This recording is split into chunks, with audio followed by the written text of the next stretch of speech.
Okay, good morning, traders. Welcome to this live intraday strategy webinar on SB Trade Desk. Today is Tuesday, October 16th. Michael Boutros here with you this morning. Good morning to you, Peter, Jaya, Kamal, DJ, Christopher, Michael, Mohammed. Great to see everyone in the room. Hey, Tom and Peter, great to see you guys as well.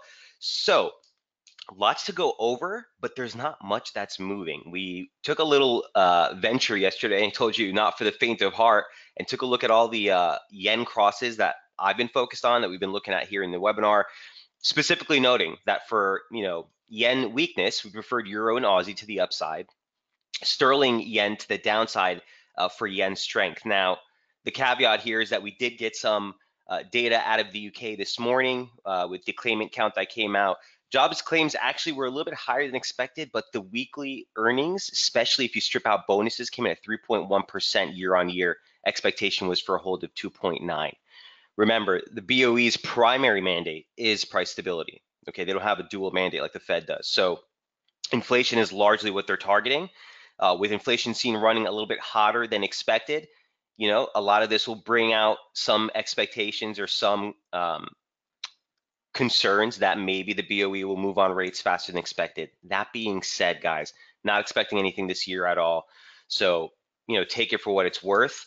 The ILO unemployment rate also held at 4% as expected. Average hourly earnings on a weekly basis also topped expectations. So it was a pretty strong read overall. And we'll take a look at the sterling crosses on the back of that. But for the menu today, DXY, quick glance, nothing really to update there. Euro yen, Aussie yen, and sterling yen from last night's update. We'll then take a look back at dollar yen, which is still holding support.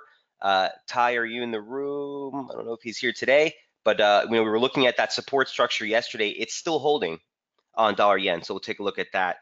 Circle back to all the pound crosses we've been covering: pound Oz, pound dollar, pound Kiwi, and then euro dollar, and we'll scoot up dollar yen a little bit higher on the list.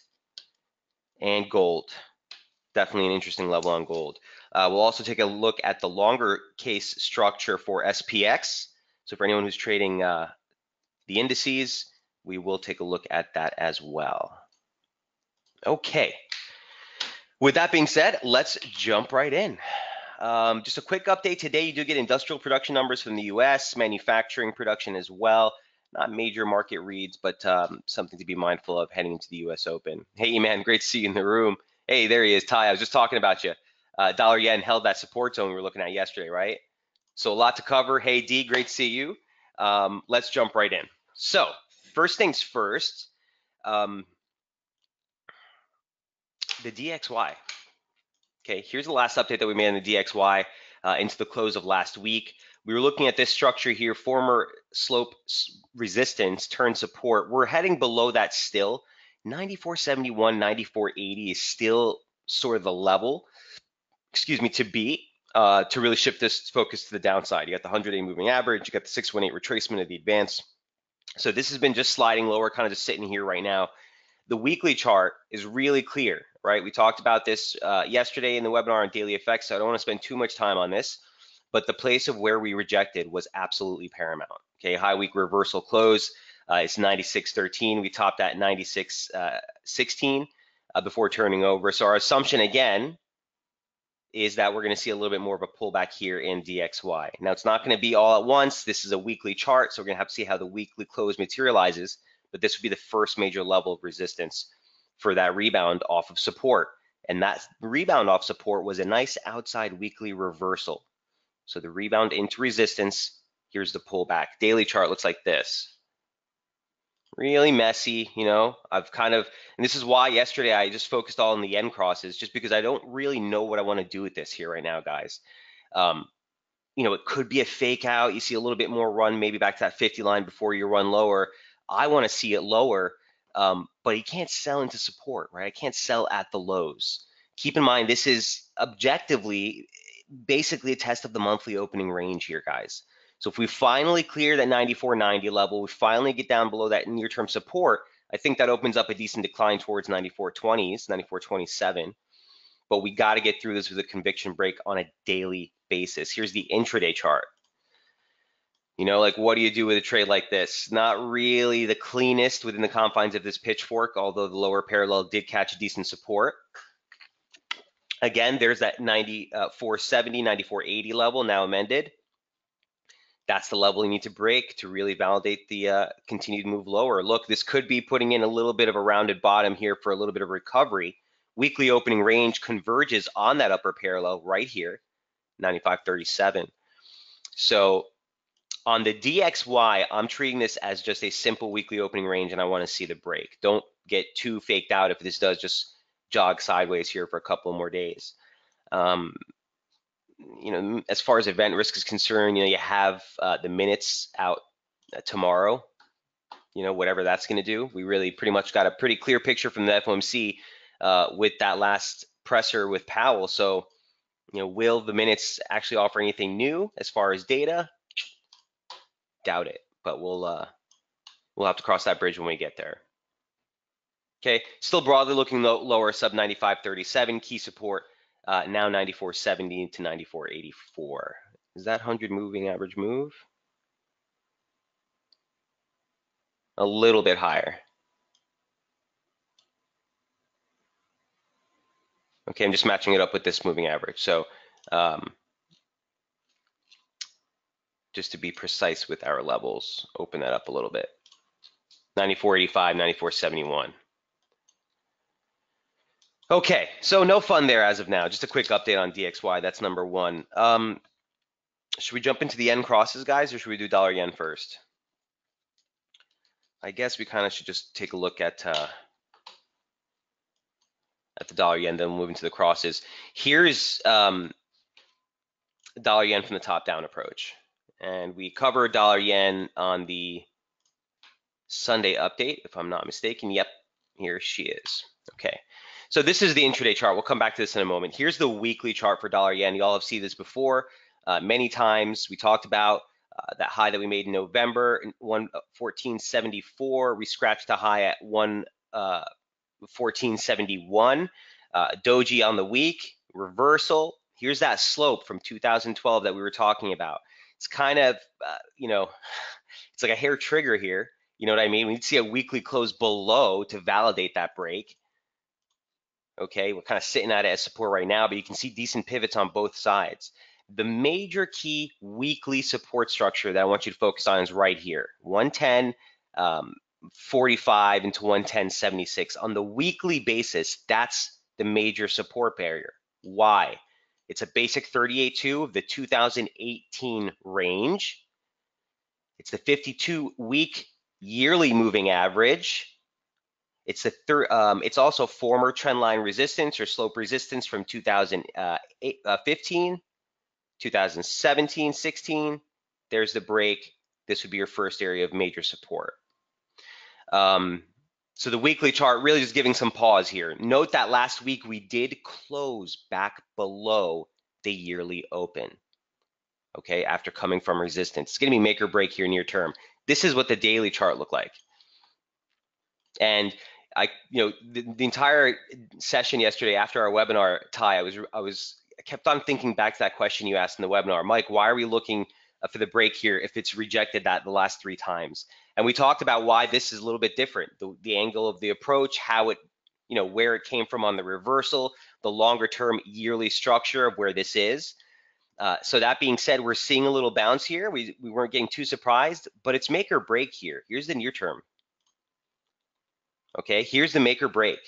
If we move back through the initial weekly opening range, which is pretty darn close to Friday's session high here in the US, you're looking at like 112.15, 110.25. If we get through that, yeah, then we start to play the rebound, right?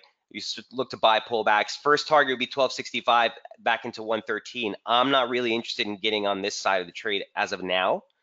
But if we break, we call it the zoom and retest. You hear me and Jamie say that often, with break, retest of support, then move on. If we get that and it holds down that move, then we'll play the long side. All things held constant, we're still in the downtrend. We're still testing channel resistance like right here. So if this breaks, look for a little bit more of a recovery in dollar yen towards 112.65, initially 113.08 on a secondary target. Key support 111.60. That's the level that we were talking about in the initial start of the week to break. That's what we need to see the acceleration. Low registered at 111.62. Okay, 2 pips off. So, look, we got divergence. This is something that we also noted in that report, that we were seeing divergence into the lows. And, this is the near-term recovery. If we make it through the weekly opening range, look higher. Now, if that does materialize, a basic retracement off the high is the way you'll want to look at it. And when you do that, it kind of marks up some interesting levels. So a basic 236 is 1231. I wouldn't pay too much attention to that, but look where the 38.2 comes in. 65.74, open up that range. Look where the 50% comes in, right on 1308, the level that we were looking at anyway. So both of those levels would be levels we'd be looking for. A, if you take any longs, that's where you want to close up shop. B, if you're looking to still take the broader move lower that we're hoping for, these would be near-term levels of interest for exhaustion. All things held constant, we're checking the opening range high and slope resistance into the US Open. Okay, breakdown price high is initially be 110.76. But one thing ahead of that is this. I thought I marked it up, but I didn't here. 111.35, let's call it. That's your 100-day moving average.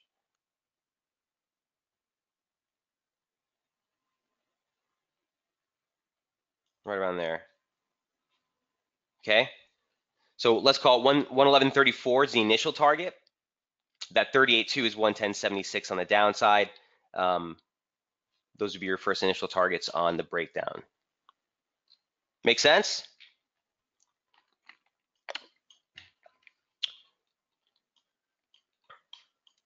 I feel all dirty inside. I've been trading dollar yen. Who knows what's next, huh? Okay, so now let's look at the yen crosses that we've been following. Just a grandioso here picture for the dollar yen. Again, it's make or break, really clean weekly opening range. I want to see this thing clear 111.60, 112.25 to get some bias. There was indications, again, there was an opportunity to play this on the long side with this most recent rebound. If you're holding longs here, guys, I see that comment. If you're holding longs, yeah, I don't want to tell you necessarily to bail on the trade, but this is where I do something. If you're not going to take some profits, Pete, go ahead and just at least go break even, okay? That's how I always play these breakouts, because you never want to, look, you're up on the trade. So I don't want you to take a loss on that. I'm never going to take a loss on a trade that comes into my first target. If anything, worst case scenario, I'll go break even. But for me, on a trade like that, I would take a little off the table here, go break even on the stop. Okay? Next topside breach, if you do get it, look for that yearly open. Whoops. Don't want to be messing the levels around here. Okay. So that's dollar yen. Here's the yen crosses from last night. So first thing we went over was euro yen. And as I noted in the piece, my favorite moves for yen weakness was euro and Aussie to the upside, based on where their corresponding trades were. And obviously, we like the euro long. We're still in the Kiwi long from the swing side of things as well. So euro yen looked like this. Here's the weekly chart. The reason why we were looking for a possibility of a rebound here. Okay, the close low is 129.36. This parallel here is all derived. All of these parallels in red are derived from just these two reference points. Okay, and look how many pivots it's given us. Even on the breaks, acceleration, pivot, pivot, right there. Former trendline resistance from the yearly high, right there. Okay, so if you're gonna get a rebound, if the yen's gonna come off, if euro is gonna find some strength, this would be the spot. Daily chart looked like this. You had the 100-day moving average in blue with the 50% retracement just lower, right? Just lower. So you're essentially looking at 129 into 129.20 for support on euro yen on the daily chart, right? On the daily chart. Intraday, it looked like this, just like dollar yen, in that you were a very tight descending channel formation into a near-term support. Again, 129.02 into 129.32 is a 1618 extension from this leg down, and the 50% retracement of the advance off the lows gives you a nice range here. It's exactly where we've been finding some lows. So a trade where, again, if yen weakens, this would be the favored move for a move into 130.70. Secondary target 130.73. I'm sorry, 130.07. Secondary target 130.70. You got the 200-day moving average, also the August open there, which has been a decent pivot.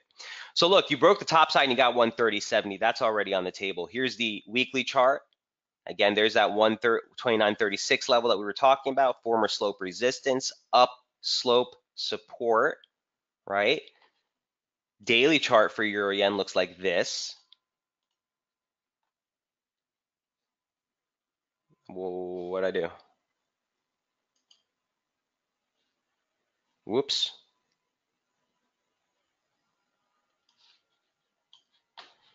I'm sorry, guys. Not really sure what went on there.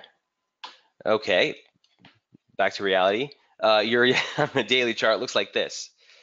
So again, even on the daily, hey Mitten, great to see you in the room, sir. Even on the daily chart, right? There's that 100-day moving average. There's that 50% retrace. You're seeing that even on an intraday basis, that's basically where we're finding some support. So yeah, the play for me was to look for a rebound in Euro Yen. Even though I favored the dollar yen breakdown, this is a decent one to offset it in the event of yen weakness. So here's the intraday chart, seeing a nice topside run. You saw a break of that channel resistance. You got the first target literally right on the money. The high was 129.69, literally right at that 236 retracement before the pullback.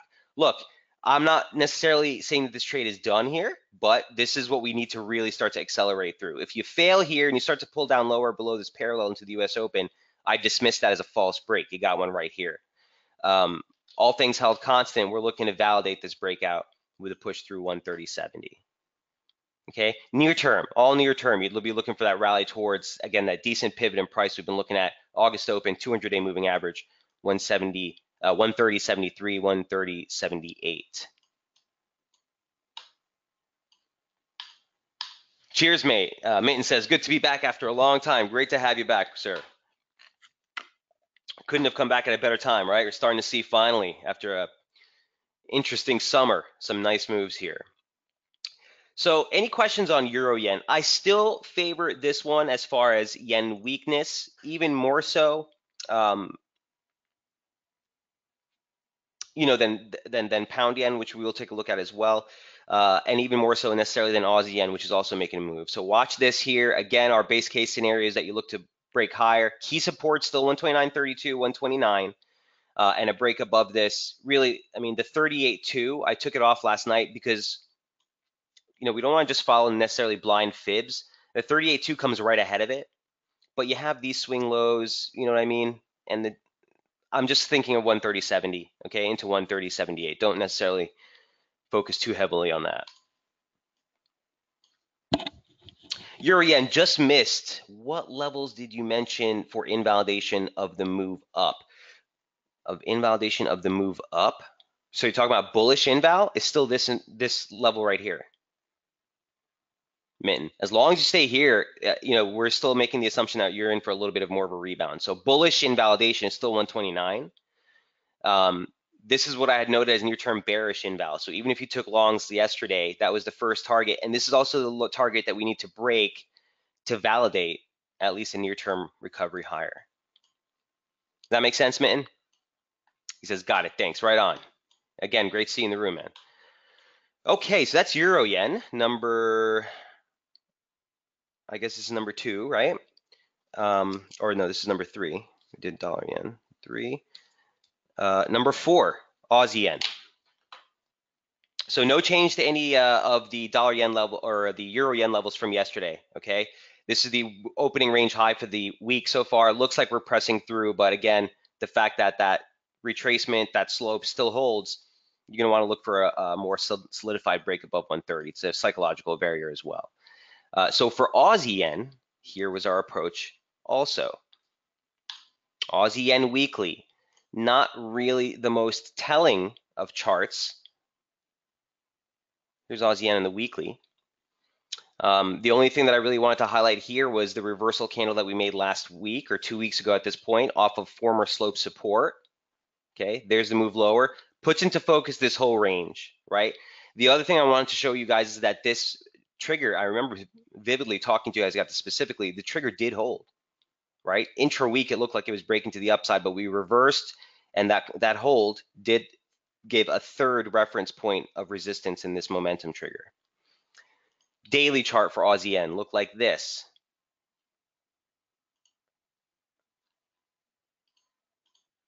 Okay. Now, you'll notice that on the intraday chart and on the weekly chart, I'm using two different pitchforks. And I'm pointing this out to you now just in case anyone got confused with this. The daily chart, we're working with the larger pitchfork off the yearly lows, specifically in March and September, okay? Larger pitchfork. The near-term structure, we're using this, okay? Just the lows from August and September. So I'll show you that in a moment. But basically what this is highlighting is a key range between 80.56 and 78.80, 78.88. This is your low week close, or low day close, excuse me. And this is the longer dated 618 retracement that we're looking at on the weekly charts from the 2016 lows. So a decent area of near-term support here on the daily. Key resistance right at the 50 line for the upslope. The median line caught the highs. So that's what's giving us some credence on this. And the levels are pretty clean. As I said, Aussie and Euro, the favored plays in the event of yen weakness. Here's the near-term chart. Now, aside from the other ones, this one was a little bit convincing, or is more convincing rather, because we had already made the break of that channel that we were looking at last week, right? Euro yen hasn't made the break yet, right here. It's testing it, and this is why I still think there's more opportunity here that hasn't played out yet. Aussie yen already making that move, right? There's the break early in the week. We just drew a basic trendline support yesterday just to throw it on there during the webinar, see how it reacts, holding pretty well. 80.36 first target.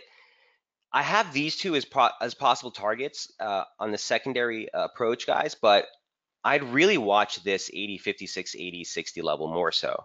I don't know if we, I don't want to get too much into it trying to look for 80.76, which would be the 50. This is a pretty decent pivot in price just looking back, right? Caught the lows, break, acceleration, resistance, resistance, resistance, break, acceleration, a little messy there, resistance. That 618 converges on the 100% extension. So even if this is just corrective, it looks for a move into 80.60. Okay. Also looking at this, just objective stuff that we go back and look at in momentum. Look what happened since the low. Momentum is held like a rock right above 40. You see that? Looking for the tell, looking for the indicators, things that will give you suggestive or give you more validation of the bias that you're trying to validate. Any questions on this? If you're holding longs here, easy stop on this one would be weekly open. So your weekly open's right around here. Open 79.71. Yep. I'd be looking to stay above that. Initial targets, like I said, 80.36, 80.35, and then this key zone is 80.56 into 80.60. Pretty decent play. Also, you'll also hear people always say that this is, hey, Dagon, great to see you, sir. That we're always looking at this by saying, well, Aussie yen is a risk barometer, and yay, that can be. That is the case at times. I don't think that we can make that assumption necessarily here yet. Obviously, markets tumbled, and so did Aussie yen last week, which is good to see. But try not to make that corollary stance on all your trades. As it stands, this is coming off of near-term support. Now, I'm going to zoom out to the 240 for just a moment to show you the pitchfork that we're working with here. And here's what it looks like, or what it looked like last night. Okay, so this pitchfork, again, is off the lows. We broke the lows here last week. If you recall, I'll always provide. By the way, I see some new names here today, guys. Great to see you in the room. A quick reminder on the intraday charts, guys. If you're looking for the weekly or the daily charts, they're never more than one click away, which is why I always have the previous update linked for you. So if you look at a trade, and for example, I only have the 120 or the 240, go ahead and click on the previous update, and you'll see the daily and weekly if it's not on that one. But if you look at Aussie yen earlier in the month, this is where we went neutral, right? Neutral here as we broke that lower parallel, but we were sitting on that 88.6 and former slope resistance, now support. So the short side was really nice. Our final target was right there at 79.12. Look what happened ever since. Literally, that was the low. So, sometimes it pays to stick with the different slopes, whether it's the longer term charts on the daily, which govern this a little bit better. But if the near term slope gives you another formation that's also clear, markets are reacting to, it's prudent just to stick with that one as well, and especially the upper parallel. I mean, that was ridiculous. All things held constant, I'm looking near term higher in Aussie yen. Questions, comments on any of the yen crosses? Oh, we got one more to go. Pound yen. Here is sterling yen.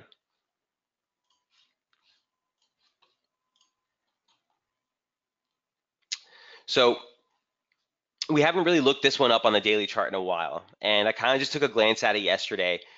The weekly and daily charts here are ugly as hell, but I just wanted to give you my interpretation of what's going on here. Really messy, major key resistance 150.22. Basically a pivot back below 144.45 is what we want to see to validate it. Pound yen's a mess, right? Daily chart, this is what I'm looking at. The breach of the upper parallel here looks like yesterday, excuse me, looks like yesterday was an objective break of the monthly opening range, right? Here's your daily chart. Here's a monthly open. You set a high right at that 49.31 level, former high from July. You come into a low right at 47.19. You test the high, you test the low, you test the high, you test the low. Looked like yesterday was a legit break, gap lower into the open. And so our base case scenario was, look, if the yen is going to strengthen, we like yen weakness versus euro versus Aussie. If the yen is going to strengthen, I always like to give you another one on the other side of the trade. It would be pound, right? Because pound looked like it had broken the objective monthly opening range lower. This is your first area of support though, right? And as I said in the update, if this is legit, price should essentially hold below the Friday close, right? 147.60, basically that former slope resistance, this right here. Whoops, right here. So it didn't. We broke through. We went to Friday's close. We tagged it. We pulled back, and here's the breach higher. Now, obviously, this was based on data, right? So Mitten's saying the sterling yen is a mess. That's what we say for Brexit, LOL. I hear you. It is. It also looked like a break of this consolidation range to me. So again, if the break was legit, and in this scenario, yen weakness or yen strength rather, this is the one that we would have wanted to mitigate some of the yen exposure that we have on the euro and the Aussie. Obviously, again, the data came out stronger than expected, specifically with those weekly earnings ex bonus numbers coming in at 3.1% versus a 2.9% clip. That's a pretty decent run up in core metric for inflation. So yeah, data breach takes us right back into the consolidation region. So this is a false break of this multi-month, or I guess not multi-month, but multi-week consolidation is refuted with this recovery. Still got a best 148.95 to the upside. And if you get that, I think there's room back up into 150.60 and then not even 151.90 would be sort of the next major area of support. Way too early to take that approach, guys. Obviously this invalidates these downside targets at this moment. This would have been the measured move for the consolidation break, technical analysis 101. This recovery refutes this break. Okay, so maybe I won't delete this right now per se, but you want to focus right now on this range again. Above 148.95, and start looking for the breakout. On the short side, just not interested. Just not interested at this point. That was what needed to hold if this was legit. We broke through, no longer legit. Questions on euro or sterling yen rather. They don't call this one the Widowmaker for nothing, guys. Which is why I gave you that note yesterday, for not for the faint of heart. This one's obviously the holding costs are more. It's got a larger ATR. It's always going to be a little bit more of a high risk trade, but I think this advance refutes the break of that near-term consolidation pattern. So we'll go neutral on pound yen for now. So euro yen higher, Aussie yen higher, pound yen go neutral, dollar yen looking to see if we break that near-term descending channel.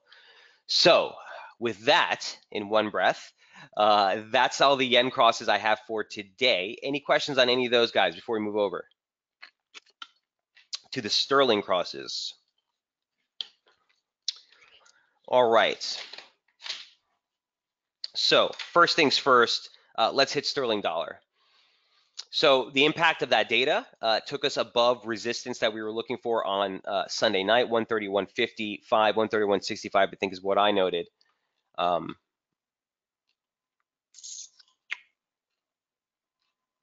the Sunday update, yep. So we gapped lower, and then we said, look, if this is going to hold, look to fill the Friday gap or the Friday close. That would bring us up into 155 or 131.55, 131.51. Obviously, we came right into it. We plowed through it on the data. All the levels held constant. We're no longer looking to play the short side, but at the same time, I can't buy at monthly highs. If you're holding long positioning, 132.39, I would just shave a little off there. The bigger major key level is still 31.29 into 33. That's a big region for pound. Okay, here's the former swing lows from December of last year, a basic 38.2 of the entire 2018 trading range. And both of those converge on this pivot in price, the highs that we made in September and the close high that we made back in July. So pound dollar, obviously data messes everything up, so we're kind of going to sit on the sidelines here, but the pound crosses look exquisite. Here's pound Oz. This is where it gets interesting. And we'll come back to euro, but let's go over the pound crosses. Or pound Kiwi. Was that Peter? You were asking me about this earlier? Yes. So Peter said, hi, Mike. I got my short taken out at 2 in sterling Kiwi, which was great. Can you have a look at it? Please do it. Does it have more downside, or is that it? Thanks. So as I said to you when I was talking to you ahead of the webinar, I'd be cautious of trying to fight this pound strength. It's pretty deep right now as far as positioning is concerned. So if you look at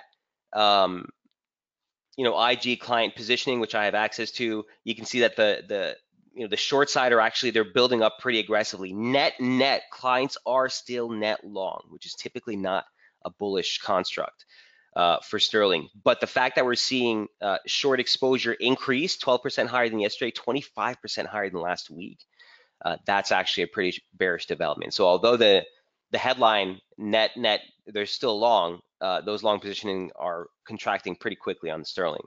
So for sterling key, here's what it looks like.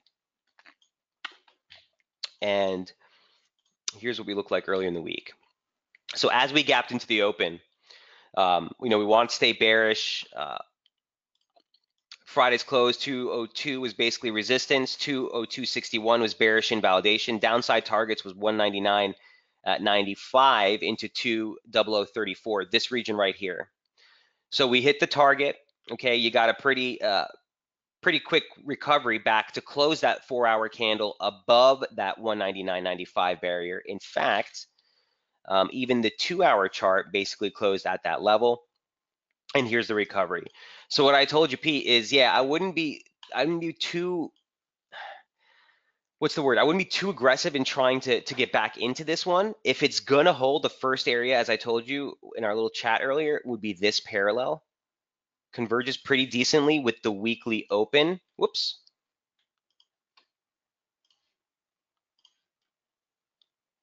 No, I would say the weekly opening range highs. So 201.65, watch that, and that converges on this slope. If it's gonna hold, that's where I'd want to see failure. Okay, that's where I'd want to see failure. 202.61 is still what I'll leave as bearish invalidation, not only on the fact that we had that 4-hour and 2-hour for reversal bars. Remember that manifested on both time frames, outside reversal on the 2-hour and 4-hour. That also converges on this parallel resistance and the 50 line for the broader upslope. So bearish invalidation, unfortunately, still way up here. For re-entry, Pete, if you want to get back into the trade that you got out of, it's tough. It's tough. If we get a decent trigger in near term into the U.S. trade session, you can take a short against that high, but you're, trying to fight a pretty decent pivot in price. So the game plan for me would be, if we get a stronger rebound, take a stop against the weekly range high. That would be the entry. Or if it breaks 109.95 or 199.95, look for the zoom and retest. So for a recovery, check that as resistance. That's where I tried to get short against this high to look for the resumption trade. Does that make sense, Pete? Okay, awesome. He's paying quick attention. That was a quick yes. Awesome. Yeah, you're more than welcome, sir. Assume the gap will be filled, says Dagon. It's risky to take such a stringent approach on that. You know, I've been doing this for years, guys, and I can tell you, I don't want to say it's almost 50-50, but I feel like that's almost the case in whether it fills the gap or not. The ideal scenario for the gap fill would be on a Monday, Tuesday low, and then you look to fill it, or on a Monday, Sunday low, and you look to fill it into a Tuesday high to validate the range. The fact that we broke lower here, yeah, I mean, I'm not going to position looking for a gap fill. Does that make sense? He says, yep, okay. Yeah. So look, let's say something like this happened. And I'll just give you a scenario. Again, Dagon, I don't want to lose track of focus here, but let's say this comes into this level here and fails. You get divergence in momentum, or you get a decent trigger break. Sure, you know, if you get long, the first target would be here, then I'd leave a little on to fill the gap. But to try to position for the gap off this rebound per se, I don't really know if I want to take that approach. Now, what's the word I want to say? Kiwi broke out, right? Kiwi broke out with a pretty decent print on data. They got the sector factor inflation, I think, gauge. I think it was like 1.7 if I was looking at it this morning. And you're seeing Kiwi press through the highs too, right? We'll go over this chart in a moment. You're seeing a breach of upslope resistance. Typically is pretty strong acceleration. So for Sterling Key, you know, it could still go lower. I just don't have anything here necessarily to try to put me into a long position. This is not even a reversal candle. I'd be hard pressed to fight this here. So for me on this one, it's either a rally here or ideally the upper parallel for another entry. Or if we get the break, look for a zoom and retest back out basically the two handle, right? Like right here again. If we break and then we look to play the assertive side down to the confluence, it'd be like this would be your target down here.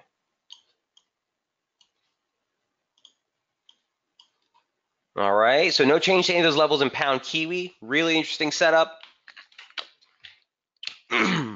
Excuse me. Those strong wage growth numbers really helping out the pound, guys. That's like a 9-year high, I think, in wage inflation for the UK. So wouldn't want to get too aggressive holding any further shorts on this one, Pete. So pound Kiwi looks like this. Pound Aussie, this one I still think has a little bit more room to go. Before we start to change our assumption or anything. So here's pound Aussie from earlier in the week. No change to any of the pound Kiwi levels. All things held the same. Here's pound Aussie. Again, to start the week, this one was a little bit easier of an expectation that you were going to fill the gap because we gapped right into former swing lows, former swing highs, 100% extension, the lower 50 line. We gapped right into that level. So onto the open of Asia trade, we popped right back above. Yeah, you automatically start to look for a gap fill at 84.85. The fact that we broke that and came to the upper parallel, this is why on this one I don't want to fight it. I think this is actually a good entry, or this was a good entry for the short side to play within this formation, right? It's basic stuff, guys. We broke uptrend resistance after tagging longer term uptrend resistance or slope resistance. Here's the daily chart on pound Aussie. Pretty basic, right? Slope, all derived from this 2 reference points. Resistance, perfect resistance. Divergence on all 3 reference points for the last 3 highs. We're looking lower. The fact that we broke that parallel and testing this as resistance, I still think there's further downside here. I don't want to fight it, but if Aussie finally finds a little bit more legs to the upside versus the dollar, maybe it gives us the downside move. On the move, I'd only be looking for something like this, right, into that former upslope support, the median line. That's the downside break. I think that would open up a larger drop in pound Oz. But It's hard to try to fight the pound on this rally. I don't think it necessarily lasts. Obviously, guys, we have the EU-UK summit later this week. Expect volatility on both sides. Expect volatility on both sides. Next 48 hours could be choppy. You got sterling news, says Mitten, the cabinet discussions on yes or no Brexit talks. Yep, you read my mind, Mitten. Absolutely. So there's still room for the sterling to make some outsized moves here. But watch closely. This formation, all things held constant, looks pretty clean. Drop this at this point. Just watch that target. Bullish inval would be the upper slope break there. Let me just see where the high day close is. Wow. Wow. That's your high day close.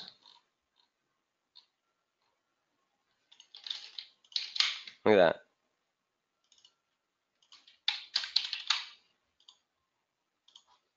It's now or never. Intraday, fine, even if it spikes up into this region, but so long as we close a daily close below 185.73, you'd have to expect a little bit more of a downside push on this, I think. Any questions on pound Oz?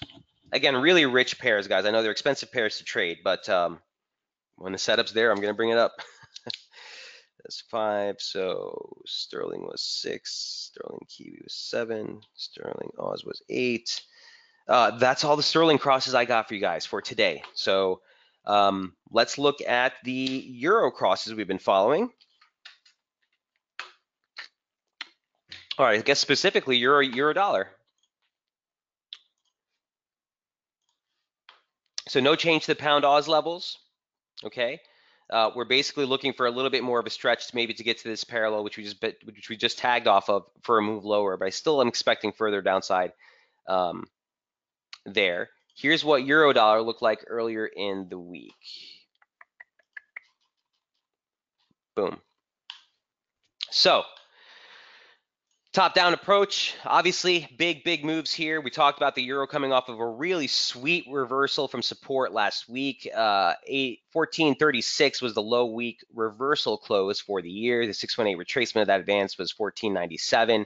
That's exactly the zone that caught the support bounce last week. A nice trigger break earlier off of this low keeps the focus higher. Now the focus shifted lower on this early October or late September reversal, outside weekly reversal off resistance. That's what shifted the focus into support. Here's the rebound. That's the weekly chart, right? Showing you the big picture.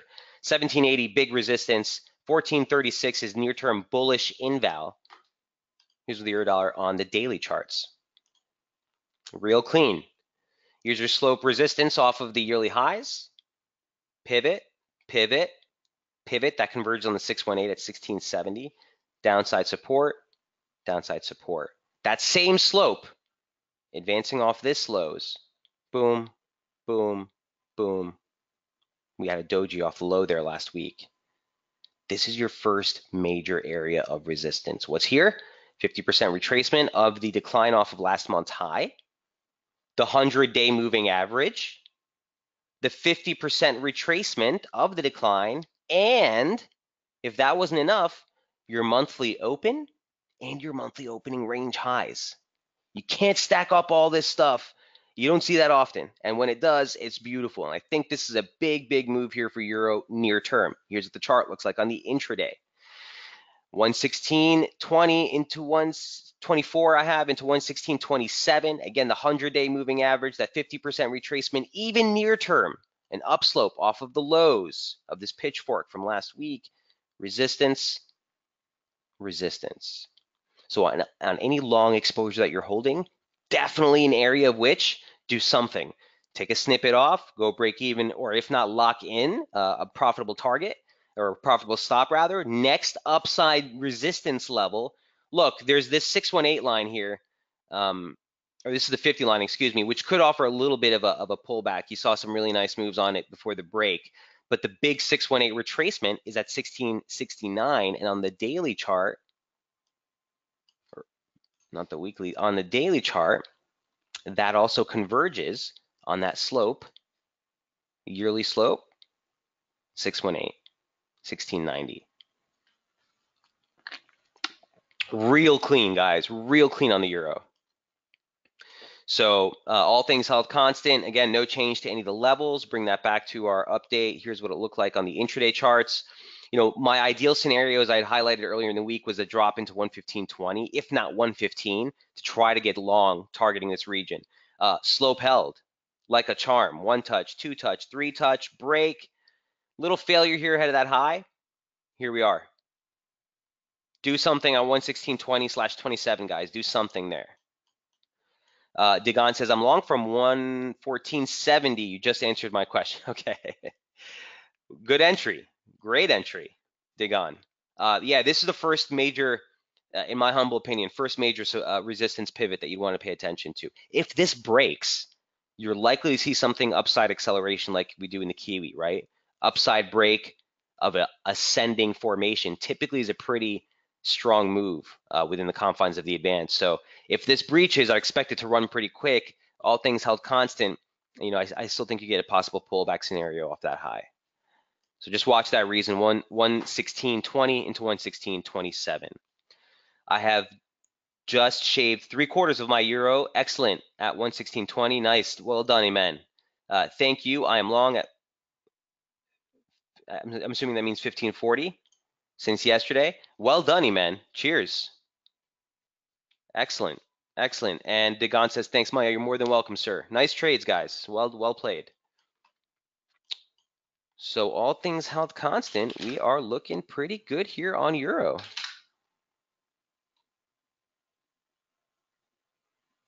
Support at 50, another 60 break to the upside. Looks pretty good. All right, that is euro number, I'm losing count here, number 9. Any other majors, guys, at this point? Feel free to throw any questions or trade setups you guys want to follow. Before I move into the commodities, any crosses you want to look at, do let me know.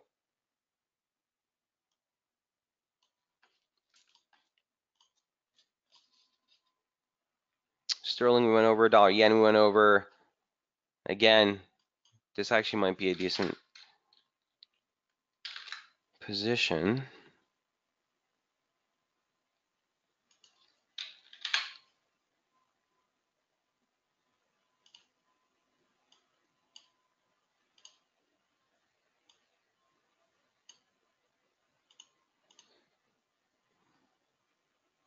This might actually be a nice rejection of the weekly opening range highs. Any stops you take would need to be against 1225. But just keep that in focus there. I'm going to be tracking this one like a hawk into the open. Okay. Okay. Gold and the SPX. Let's go over the SPX first.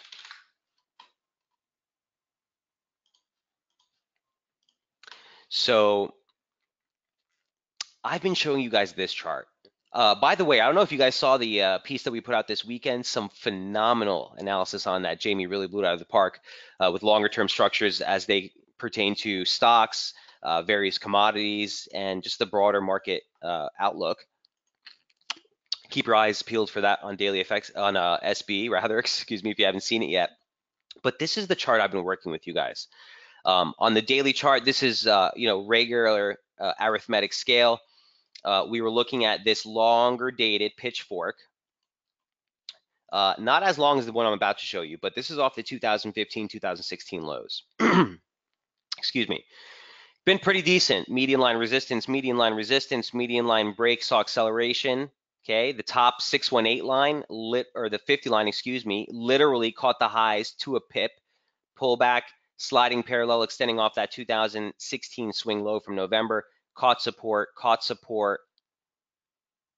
This is pretty precarious. Okay, this is pretty precarious. So, the major level that we need to see hold as resistance if this is heading lower is 27.96. Let's call it 28. It's a basic 38 too, but more importantly, it's been pretty definitive swing highs in price and pivot swing lows as well. 38.2 of the whole yearly range gives you 27.84. at 38.2, just this nearly decline of the near-term decline gives you 27.96. So long story short, if this is a real break of a multi-year trend line, price should hold below this. Okay, price should hold below this. Now, on this move that we made, we broke the 100-day moving average, we broke the 200-day moving average, and on a closed basis, we've continued to hold that. So again, if we close above it, it would give you the indication for a near-term recovery. Watch for a reaction into this region. Okay. Now, when you see moves like this, kind of taking a longer-term structural look at where we are is very beneficial. Dagon says Reddit, good stuff. I assume you're talking about Jamie's piece. Yeah, it's brilliant. Brilliant. Here's the longer-term picture on the weekly chart for the SPX. Okay, now on this chart, when you go back this far, okay, we want to shift it into log scale, right? So you're moving on a percentage base. And when I click this button, watch what happens. That blow your mind yet? So this is the upper 618 line, okay? You could see resistance, resistance, support, support, support, support, acceleration on both ends, resistance, support, support, support, support, support. You also have the long 52-week yearly moving average right there. What's that red line to the upside? That's not just a parallel extending off that. Guys, that actually happens to be the 138.2. Sticking with the Fibonacci ranges off the highs. Caught resistance, caught resistance, caught resistance. Call it what you may. I'll call that resistance. So all things held constant, 29.14 is also the 2618 extension of the advance off the lows. Okay, so boom, boom, boom. The 100% saw a decent pivot, and then we sat on it as support. The 1618 saw a decent pivot break, then we sat on it as support.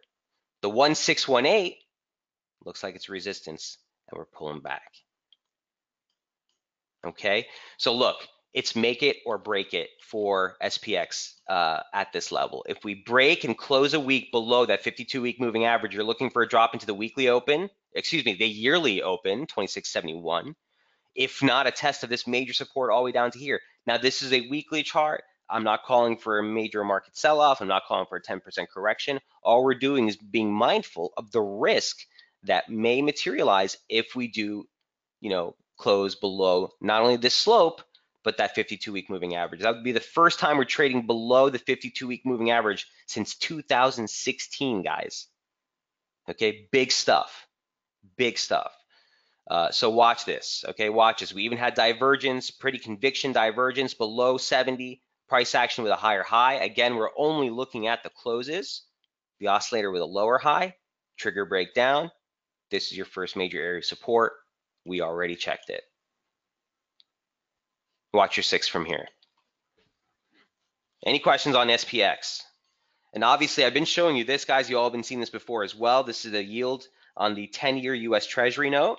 We were looking for 328, 332 on the advance. It didn't get all the way up there, but the slope, the median line off the 2012 lows, literally to the pip before the pullback. So, you're going to hear people talking about yields and they're all making this fuss and stuff. Just keep your eye on that level, okay? And until we get above that, there's no breakout per se, okay? This is a multi-decade trendline resistance. Any questions on the SPX or the TNX? Okay, that's 10. TNX is 11. Why do you count which? I literally count them, guys, so I can tell you on the update which order I'm going in. So if you're looking, if someone wants to trade euro dollar, they can just fast forward. I have the, on the page, the order that we discuss them in, right? If you go to the scalp, or if you go to the live sessions, right? I have the order that we discussed them in. That way you can kind of fast forward to get your update on the specific currency you're looking for.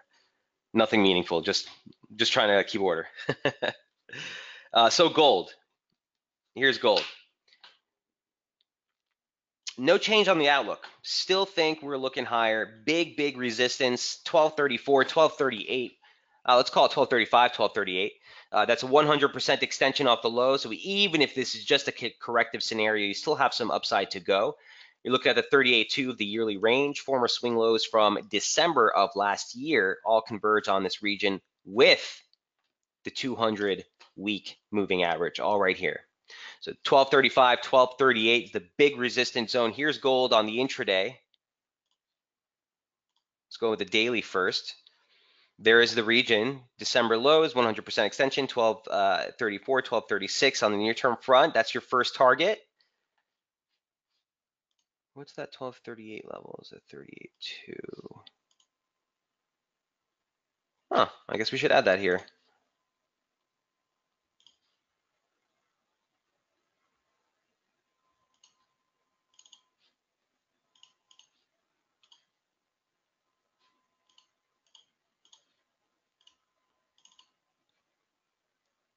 Okay, it's gonna be kind of messy, but you get the picture. This is your first region. Okay, first region of interest here for resistance, maybe a little pullback to get back on the long side if you're not in it. If you're holding longs, do something here. You know, the December lows are pretty prominent overall. Just looking back in price action, right? Support, the breaches have been pretty accelerated. Support, accelerated breaches, support, accelerated break. You know, expect some kind of reaction here at 1235, 1238, but really clean stuff.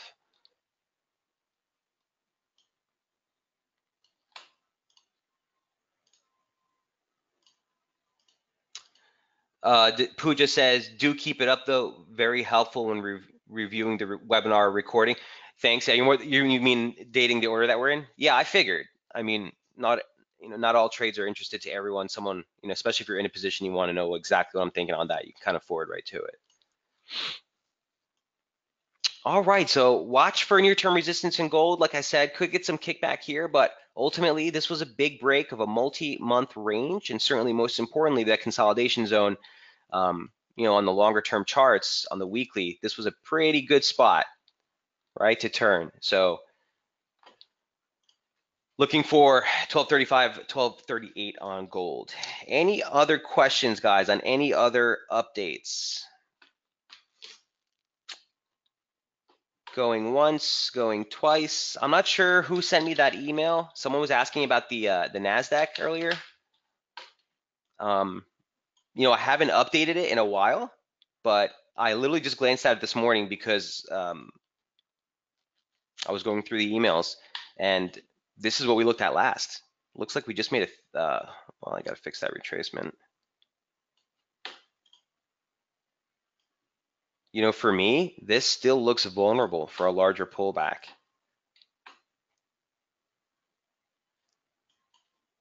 Not the most convincing thing.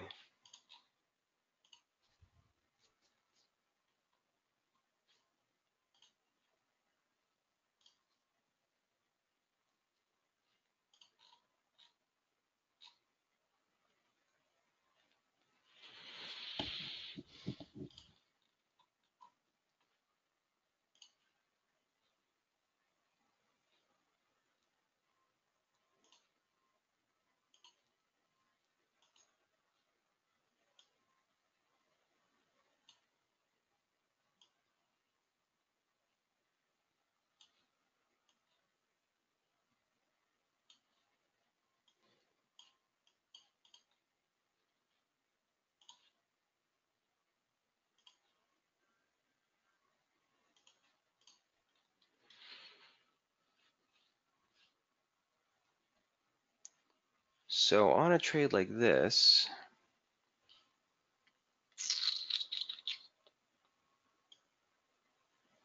where's my toolbar over here?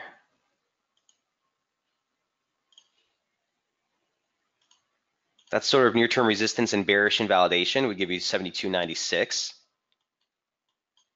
And I bet you the 100's not too far off.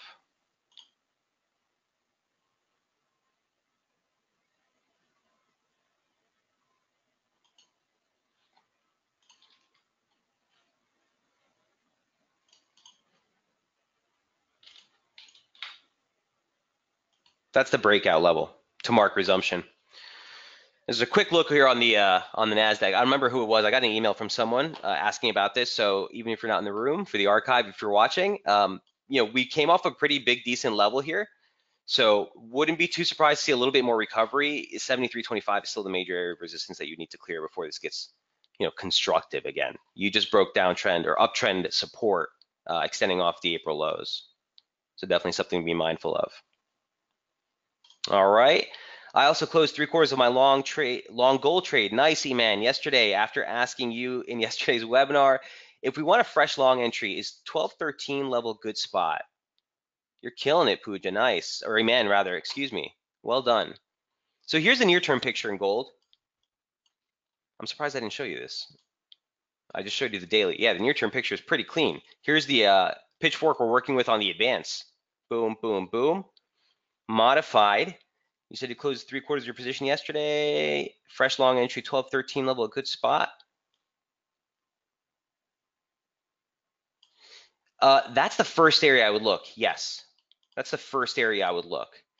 Now it depends how we get there, Eman. If it kind of fails here and we get the drawdown close within the next, few hours, few days, yeah, that's where I'd be looking for. If we come into this region, we hit 1238 and fail, Eman, at that point, I would be more concerned that there's a larger recovery, okay, deeper. So it depends what happens first. All things held constant as stands right now. If it collapses, yeah, I'd add more at 112.13, 112.15. This was a huge spot that we were talking about for so many weeks, right? But if that happens after a poke above 1238, I'd be concerned that there's a larger setback in the works. Does that make sense?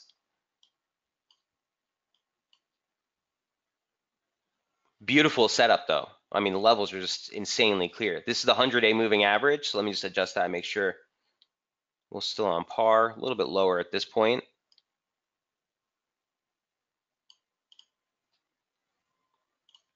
But something like that. Yeah, ideal scenario. It comes back into here, holds the median line, then blasts through. But well done on that trade, man. All right, guys, I'm over on time. Thank you all for attending. I will see you on Wednesday. No scalp webinar tomorrow or intraday webinar tomorrow, but you'll have Jamie with the midweek strategy webinar. I'll pick things up with you on Thursday to close you out for the week. Watch the EU UK negotiations later. Next 48 hours, like Mitten suggested, are going to be pretty big for the sterling and euro crosses to a degree. So watch those closely. And certainly for the gold, watch resistance, DXY. See if we get that break below this near-term support, 94.70, 94.80 being tested right now. It's a pretty big region. All right, best of luck trading, guys, and I'll see you on Thursday. Cheers.